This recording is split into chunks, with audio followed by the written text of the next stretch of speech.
Turis repeater atau turis yang sudah beberapa kali berkunjung ke Bali mengaku bosan terhadap monotonnya objek wisata di Bali. Untuk itu Bali perlu mengembangkan potensi wisata di Bali Utara dan Timur yang belum digarap maksimal.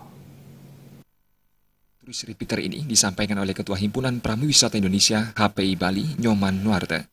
Sebagai pihak yang bersentuhan langsung dengan turis, dirinya kerap menerima keluhan tersebut dari wisatawan. Rata-rata mereka merasa bosan dengan suguhan wisata yang hanya berpusat di Bali Selatan. Mereka menginginkan suasana baru.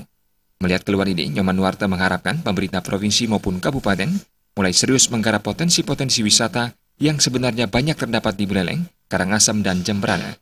Kendala infrastruktur dan promosi harus diatasi bersama untuk memperkaya objek wisata dan pengalaman berlibur wisatawan, sehingga mereka kembali lagi dan betah di Bali. Jangan sampai karena pariwisata yang dinilai monoton oleh wisatawan, Bali di masa mendatang hanya dijadikan tempat transit atau alternatif berwisata kedua, karena daerah lain di Indonesia sedang serius menggarap potensi wisata-wisatanya.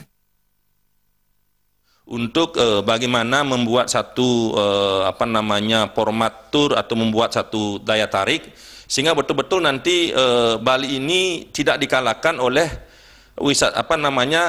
tempat-tempat seperti Lombok, seperti Banyuwangi yang sekarang sedang mereka bergeliat untuk mengembangkan objek wisatanya di sana. Oleh karena itu Bali tidak boleh terlena, walaupun Bali ini adalah pariwisata budaya, tetapi kalau kita tidak mengemas dengan baik, ya kedepannya perlu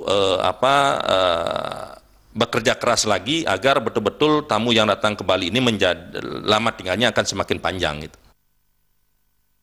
Ditambahkan Nyoman Nuarte, kebosanan wisatawan ini salah satunya tercermin dari makin rendahnya lama tinggal wisatawan di Bali yang kini rata-rata hanya 3 hari, ditambah kemacetan yang kerap terjadi di Bali Selatan, memperparah kebosanan wisatawan berwisata di Bali. Riasa Bali TV.